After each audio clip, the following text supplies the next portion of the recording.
Abra a tua Bíblia no Evangelho de Lucas, no capítulo 3, aonde eu lerei do versículo 23 ao 38, e os irmãos lerão comigo, acompanhando, não em uníssono, mas acompanhando a minha leitura. Esse é um daqueles textos que muitas vezes nós estamos lendo em casa e falamos aqui, para que uma genealogia?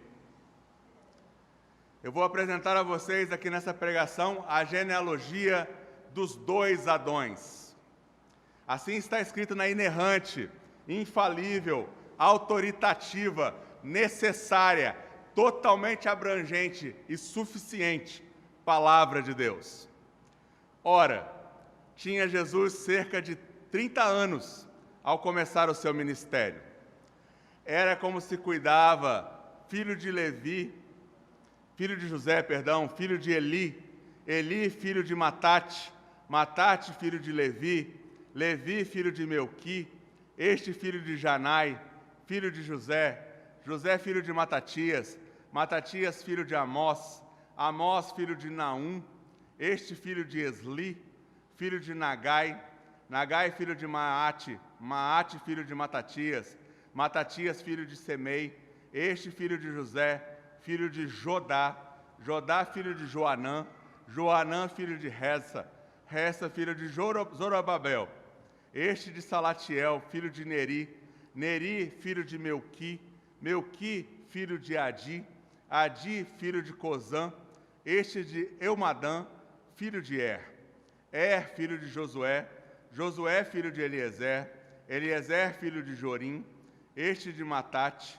filho de Levi, filho de Simeão, filho de Judá, filho de José, este filho de Jonã, filho de Eliaquim, filho de Meleá, filho de Mená, filho de Matatá, este filho de Natã, filho de Davi, filho de Jessé, filho de Obed, filho de Beoás, este filho de Salá, filho de Naasson, filho de Aminadab, filho de Admim, filho de Arni, filho de Esrom, este filho de Pérez, filho de Judá, filho de Jacó, filho de Isaque, filho de Abraão, este filho de Terá, filho de Naor, filho de Serugue, filho de Ragaú, filho de Faleque, este filho de Eber,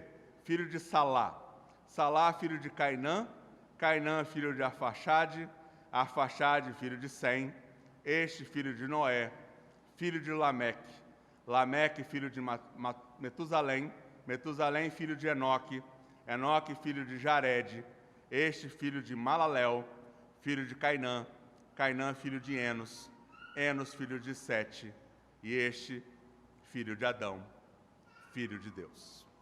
Podem se assentar.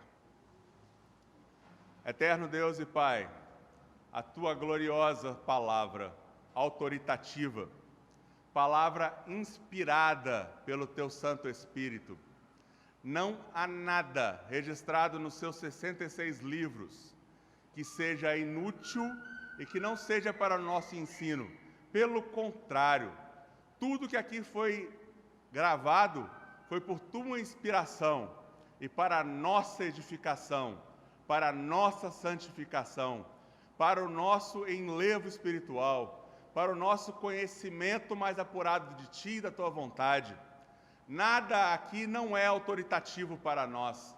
Tudo, Senhor, foi escrito para que nós sejamos, de fato, o Seu povo, um povo maduro, um povo que conhece ao Senhor naquilo que o Senhor se revelou.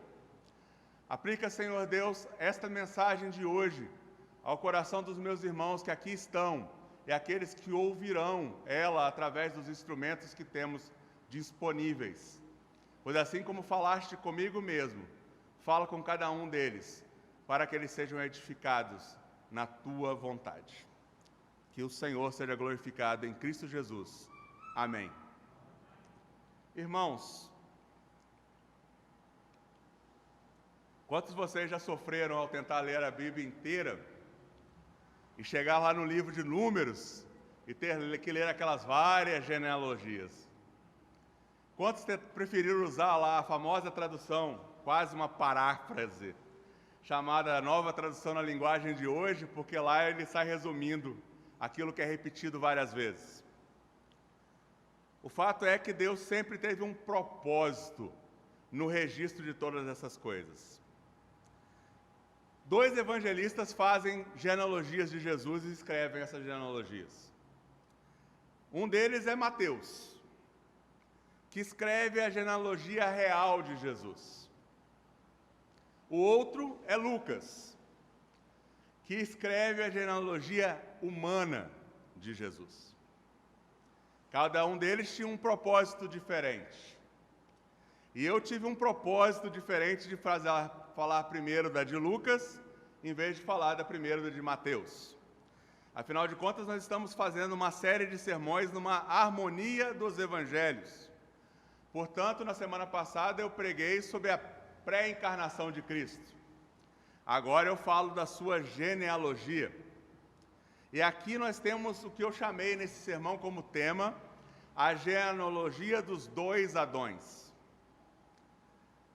Deus formou o primeiro Adão, como nós já ouvimos na pregação hoje pela manhã, aqueles que estavam aqui, e na semana passada também pela manhã, formou Adão do pó da terra, mas soprou do seu espírito. Portanto, nós, seres humanos, somos tanto ligados a esta terra quanto ao céu, pelo espírito que em nós foi soprado. E nós somos uma unidade composta de corpo e alma, e habitaremos assim pela eternidade no novo céu e na nova terra. Esta ideia de que nós seremos separados deste corpo mortal e viveremos como almas etéreas no céu não é o que a Bíblia ensina. O que a Bíblia ensina é que nós teremos corpos glorificados como o do Senhor e o nosso corpo e a nossa alma estarão reunidos. O primeiro Adão já foi formado para poder ter a eternidade através da árvore da vida, que representava Cristo. Mas pela queda ele não teve acesso a ela e ele teve que morrer. Quando nós analisamos as 2 genealogias, nós vemos então que um Adão morre pelo pecado dele mesmo e o outro morre pelo pecado do seu povo. Toda essa genealogia que nós temos aqui com esses diversos nomes nos apontam, em primeiro lugar, para aquilo que foi chamado de proto-evangelho. Como eu disse, esta genealogia é a genealogia humana de Jesus Cristo. Aqui nós vemos, no versículo 23, que Jesus, como se cuidava, como era entendido pela sociedade, como adotivo que era, ele aqui está sendo apresentado como filho de José, filho de Eli. Depois, se você tiver curiosidade de olhar a genealogia de Mateus, você vai ver que José lá não é filho de Eli. Não foi Eli que gerou a José. Eli é o pai de Maria. E como genro de Eli, aqui ele é contado na sua genealogia humana como filho de Eli. Então nós temos aqui apresentada a genealogia davídica de Maria, mãe de Jesus. Por que José? Porque, como foi explicado na pregação da manhã, o homem tem a posição de gerente da criação, tem a posição de líder de sua casa, e por isso ele é apresentado como filho de José na linhagem de Maria. Então nós vemos nessa linhagem humana, que aqui aponta até Adão, aquele que foi formado sem a procriação normal, formado diretamente de Deus, por isso ele é chamado Filho de Deus nesse texto. Aponta para Gênesis 3,15, que é o proto-evangelho. Assim que nossos primeiros pais pecaram e caíram, Deus já fez uma promessa da aliança em Gênesis 3,15. E vocês precisam guardar no coração isso. O Evangelho já foi anunciado logo que o homem caiu. Está dito lá em Gênesis 3,15, como vocês podem ver ali, porém inimizade entre ti e a mulher, entre a tua descendência, a descendência da serpente, e o seu descendente, um só descendente, o segundo Adão. Este te ferirá a cabeça e tu lhe ferirás o calcanhar. Desde a queda no Éden, Deus já deixou claro para a humanidade, através de Adão e Eva, que haveria um descendente desta mulher que iria esmagar a cabeça da serpente. Não sei se os irmãos sabem, mas existe um DNA, o DNA mitocondrial, que mostra que todos nós descendemos de apenas uma mulher. Não é possível provar que descendemos apenas de um homem pela ciência, mas é possível provar pela ciência que nós descendemos apenas de uma mulher, que foi essa mulher que ouviu aqui em Gênesis 3,15, que haveria inimizade entre a geração dela, o descendente que viria dela, e a serpente e os seus descendentes. Os filhos do diabo são todos aqueles que nascem em seus delitos e pecados, e só se tornam descendência santa depois que nascem de novo em Cristo Jesus.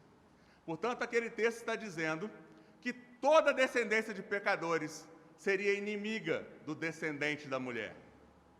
Nós não somos porque nós nascemos de novo. Glorificado seja Deus por isso.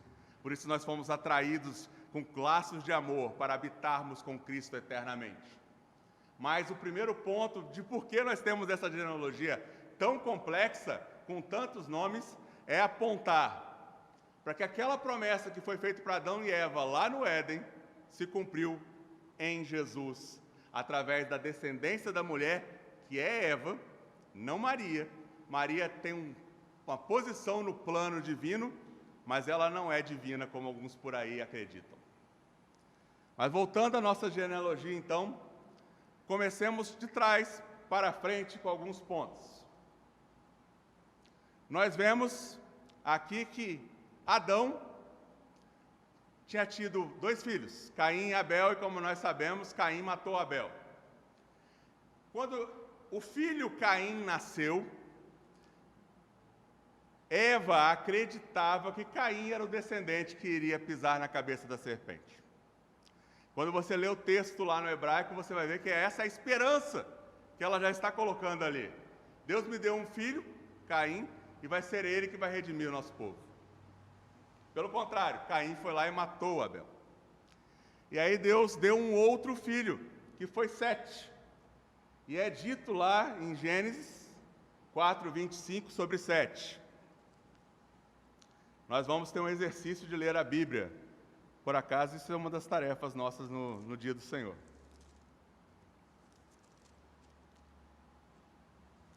Tornou Adão a coabitar com a sua mulher, e ela deu à luz um filho, a quem pôs o nome de Sete, porque disse ela: Deus me concedeu outro descendente em lugar de Abel, que Caim matou.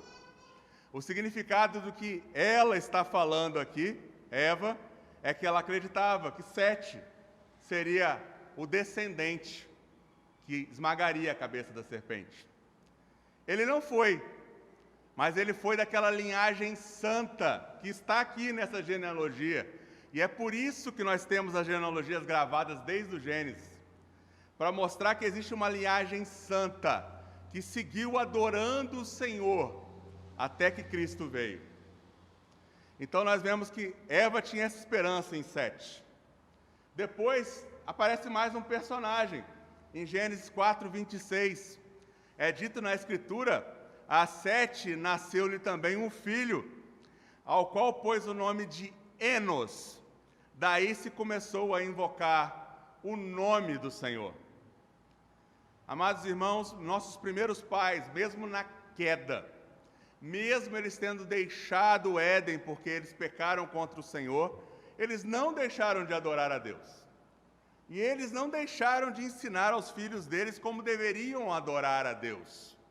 É por isso que Abel fez um sacrifício correto diante de Deus, porque ele foi ensinado pelos seus pais. Caim rejeitou esse ensino. Caim seguiu a descendência da serpente. Contudo, Sete não. E na geração de Sete veio Enos, que está aqui na nossa genealogia, e começou a invocar o nome do Senhor. Se você olhar lá no versículo 38, está lá, filho de Enos, filho de Sete, e este filho de Adão, filho de Deus. E continua nessa genealogia, que eu não vou toda hora levar vocês para Gênesis, senão a gente vai se estender por algumas horas. Nós vemos que depois de Enos, um dos filhos dessa geração foi Enoque, que está aqui no versículo 37. É dito na Gênesis, no capítulo 5, do versículo 21 ao 24, que Enoque andou de tal maneira com Deus, que Deus levou ele para si. Deus claramente teve dois homens que Deus fez isso. Ele fez isso com Enoque e ele fez isso com Elias, pré-anunciando aquele dia em que nós mesmos encontraremos com o Senhor nos ares na sua segunda vinda. Então nós vemos que essa geração santa que está na genealogia de Jesus, santa, não perfeita ainda, ela adorava o Senhor antes do dilúvio. E é exatamente nessa geração santa que nós vemos no versículo 36 aparecer o personagem Noé. Noé foi encontrado diante de Deus como sendo digno de ser salvo com a sua família. Ali Deus decidiu destruir pelas águas aquela geração má e pecadora da descendência de Caim. Gênesis 6, que é um texto às vezes controverso, apresenta como que os filhos de Caim começaram a casar com as filhas da geração de Sete. Não tem nada ali de anjo com mulheres, isso é invenção da cabeça de gente que é doida. Porque a Escritura não tem essas maluquices como o povo fala por aí. Ela é clara, ela é objetiva, ela é muito específica no que ela está mostrando. Gênesis 6 é que aqueles que são da geração justas, aquelas mulheres que são da geração justa, começam a se corromper, casando com homens ímpios. E isso se aplica para nós na igreja, onde não deve haver casamento entre aqueles que são santos com aqueles que ainda estão lá no mundo de pecado e não confessam Jesus como Salvador. Por causa deste pecado, Deus destruiu todos os homens que estavam na terra, salvando apenas Noé e a sua família. Nós vemos na continuidade aqui do texto, no mesmo texto que nós estamos ali, que Sem foi filho de Noé. E é em Sem que nós vemos a bênção anunciando mais uma vez a vinda do Messias. Lá em Gênesis capítulo 9, no versículos 26 ao 27, é-nos dito assim: E ajuntou, quem ajuntou? Noé. Bendito seja o Senhor. Aqui é o tetragrama sagrado. Deus de Sem, e Canaã, neto de Noé, lhe seja servo. Aqui já está anunciando a destruição dos cananitas, para que os semitas habitassem naquela terra. Engrandeça Deus a Jafé, e habite nele, ele, nas tendas de Sem, e Canaã lhe seja servo.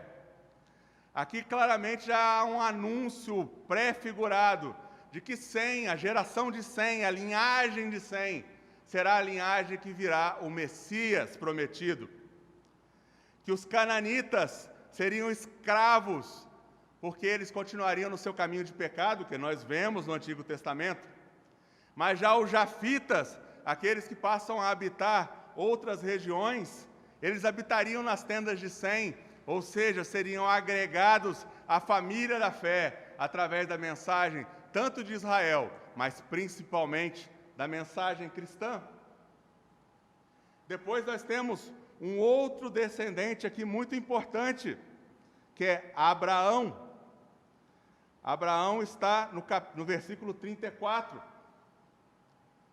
A promessa que é feita a Abraão, de que ele teria uma descendência como as estrelas do céu, e que ele seria um povo específico, cuidado e abençoado pelo Senhor, tem um propósito apenas: a mostrar que desde a genealogia de Adão, passando por Abraão, para que se chegue ao Messias. Porque Deus preserva a família de Abraão. Porque Deus depois promete que a sua aliança é com Isaque. Por quê? Porque Cristo viria desta linhagem. Eles são preservados durante 400 anos no deserto, e eles crescem mesmo com escravidão, mesmo com crianças sendo jogadas no Nilo, mesmo com parteira querendo matar aquelas crianças, soldados matando crianças, mas eles crescem, crescem, crescem. Por quê? Porque é dessa geração que o Messias viria. Então Deus os preserva para que isso aconteça. Jacó, que é mais um dos descendentes aqui que apontam para Jesus, Jacó, que era um enganador, ele vira um vencedor com Deus depois do que é explicitado em 11 capítulos, do capítulo 25 ao 35. Nós vemos Jacó, que enganou seu pai cego, que não reconheceu a imagem e semelhança de Deus no seu próprio pai, para fazer isso, passar ele para trás.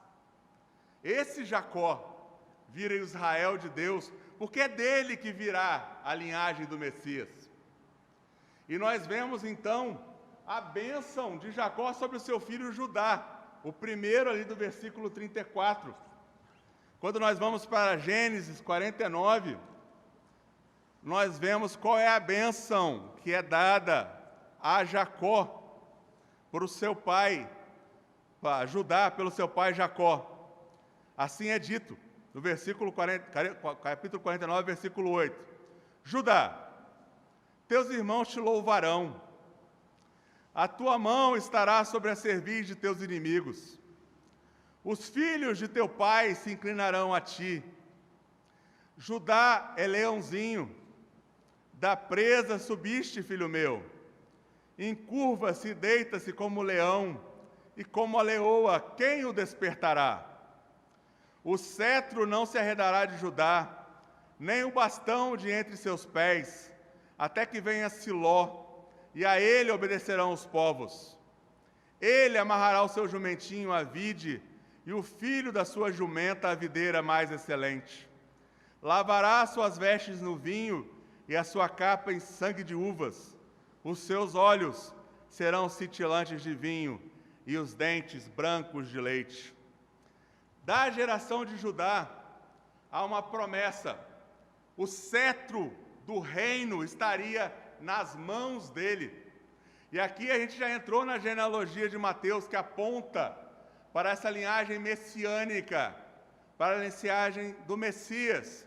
Como eu expliquei no último estudo nosso lá, estudo doutrinário do credo, a linhagem do Messias é a linhagem real. Quando nós chamamos Cristo de Jesus, Cristo, nós estamos falando, Jesus é o Messias, é o prometido que reinaria na casa de Judá. E é isso que nós vemos aqui na nossa genealogia. Depois, nós vemos que os filhos de Judá, que ele teve com uma cananita, eles foram tão maus que eles foram mortos por Deus. Então, parecia que aqueles dois primeiros mais velhos foram mortos, e o outro ele não deu para Tamar como marido, que não haveria continuidade na linhagem de Judá. Não haveria como o Cristo vir da linhagem que estava prometida. E aí Tamar em pecado também, Judá em pecado, Tamar em pecado, acabaram gerando Pérez, que está aqui na linhagem de Jesus Cristo. Deus usa mesmo os nossos pecados horríveis, como estes, de Tamar e Judá, para que os seus propósitos sejam concluídos. Por isso nasce Pérez. E a bênção de Pérez é tão interessante, que agora nós damos um salto nesses vários nomes que nós temos aqui, e vamos para um personagem chamado Boaz. Abra a Bíblia em Ruth, capítulo 4.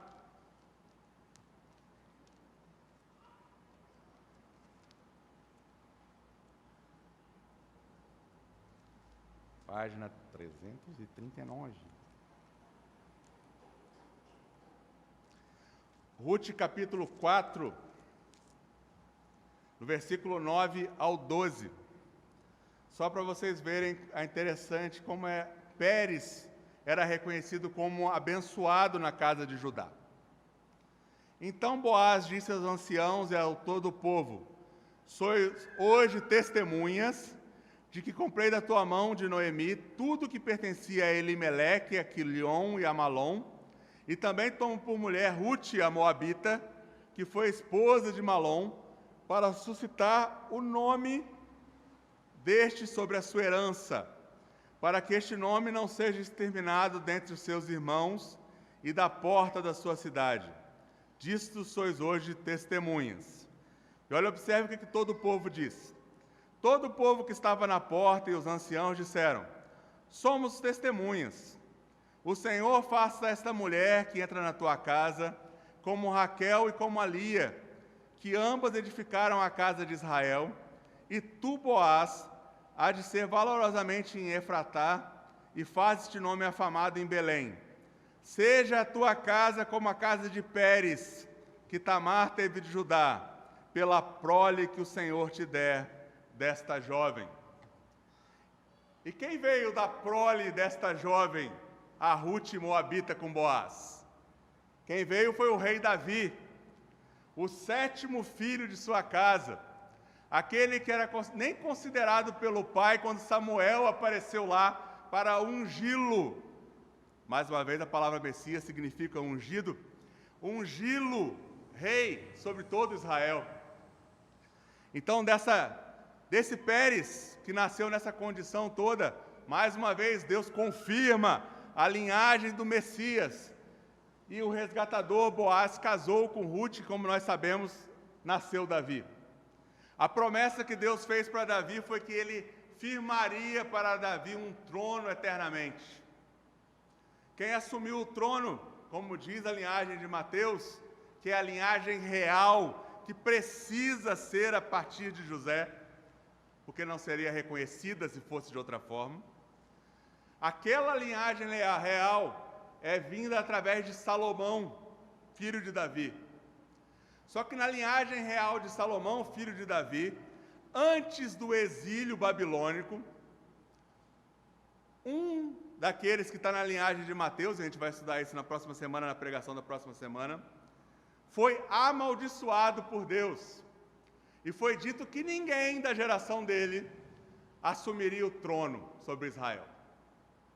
Portanto, é por isso que nós temos a genealogia de Lucas, que mostra, voltando lá ao nosso texto, Lucas capítulo 3, que mostra que o nosso Senhor, pela linhagem humana que o liga a Adão, e portanto o liga à promessa de Gênesis 3,15, é filho sim da casa de Davi, humanamente falando, mas através de Natã.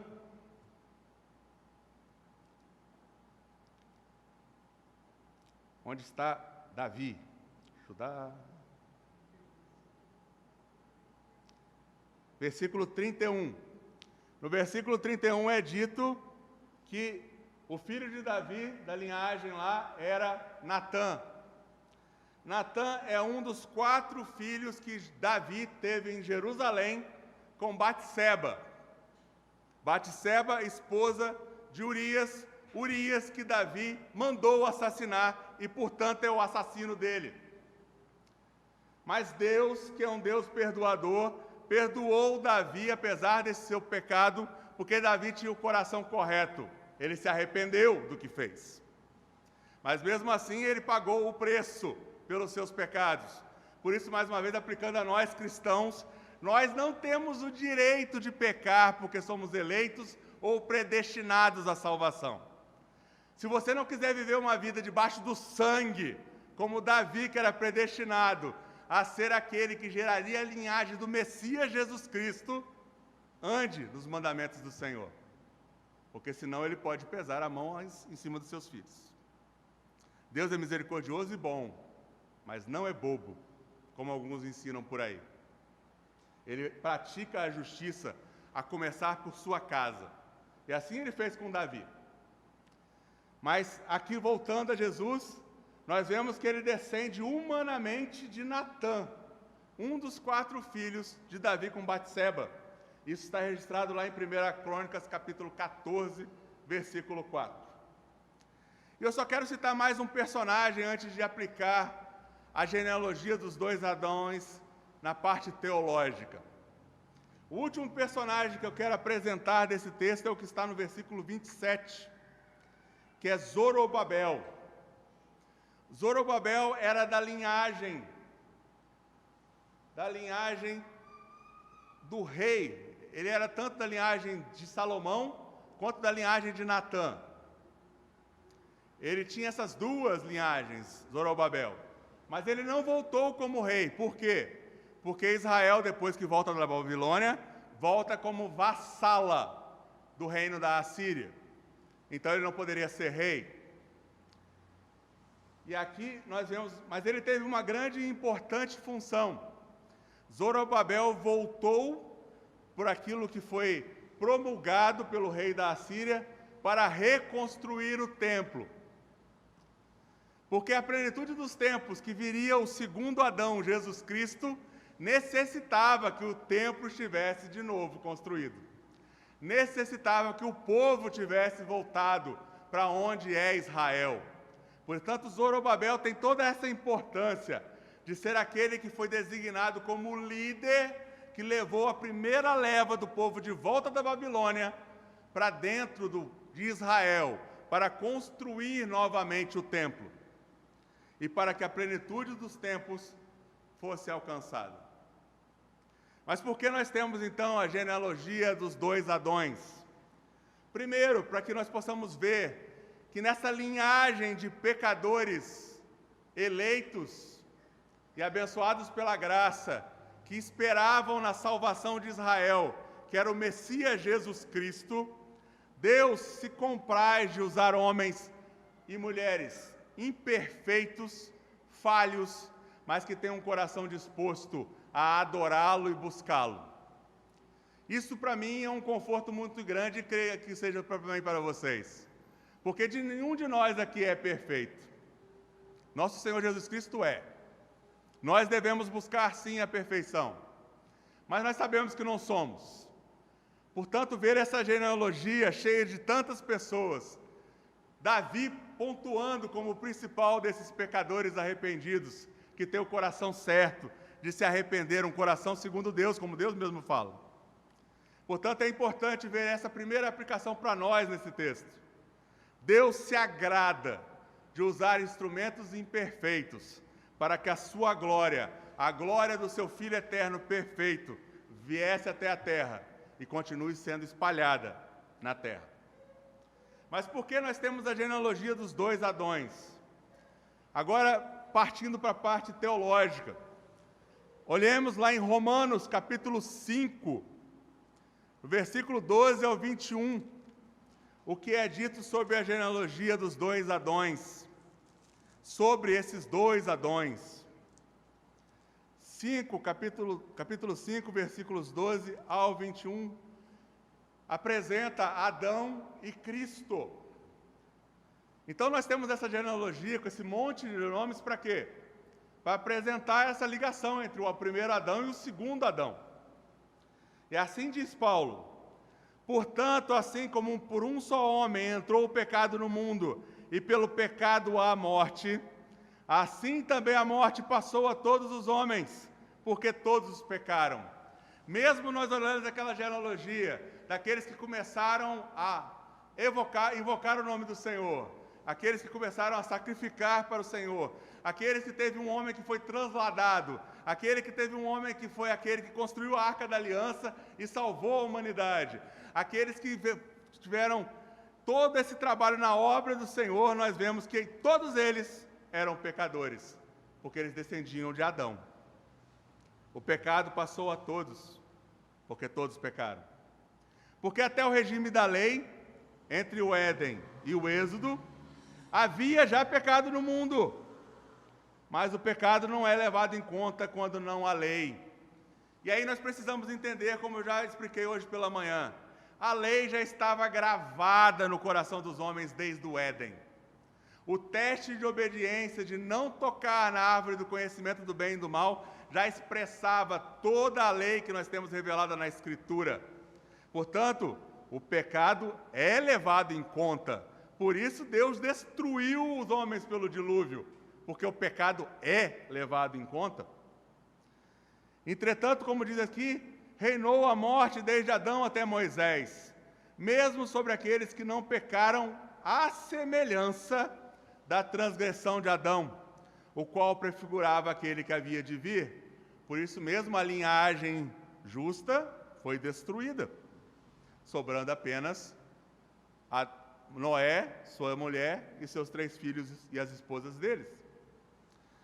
E aí no versículo 15 nos diz do segundo Adão: todavia não é assim o dom gratuito como a ofensa, porque se pela ofensa de um só, Adão, nosso representante, o vice-gerente da criação, o cabeça da humanidade, morreram muitos, muito mais a graça de Deus e o dom pela graça de um só homem, Jesus Cristo, o segundo Adão, foram abundantes sobre muitos. O dom, entretanto, não é como no caso em que somente um pecou, porque o julgamento derivou de uma só ofensa, o pecado original de Adão, para a condenação. Mas a graça transcorre de muitas ofensas para a justificação. Se pela ofensa de um e por meio de um só reinou a morte, muito mais os que receberam a abundância da graça e o dom da justiça reinarão em vida por meio de um só, a saber, Jesus Cristo. Pois assim como por um só a ofensa veio o juízo sobre todos os homens para a condenação, assim também por um só ato de justiça veio a graça sobre todos os homens para a justificação que dá vida. Porque como pela desobediência de um só homem muitos se tornaram pecadores, assim também por meio da obediência de um só, muitos se tornarão justos. Sobreveio a lei para que avultasse a ofensa, mas onde abundou o pecado, superabundou a graça, a fim de como o pecado reinou pela morte, assim também reinasse a graça pela justiça para a vida eterna, mediante Jesus Cristo, nosso Senhor. Nesta genealogia que nós vimos, estes homens acreditaram na promessa. Todos foram salvos porque eles acreditavam no Messias que viria. Todos, sem exceção. Mas nós acreditamos no Messias que já veio. Portanto, quando nós olhamos para essa genealogia, esse monte de nomes que deveria, para alguns, enfadá-los, nós devemos ver a graça de Deus sendo espargida sobre homens pecadores e limitados como nós. Por isso, amados irmãos, quando você se deparar com aquela genealogia de números, saiba que Deus salvou muitos daqueles, porque Deus é gracioso em Cristo Jesus.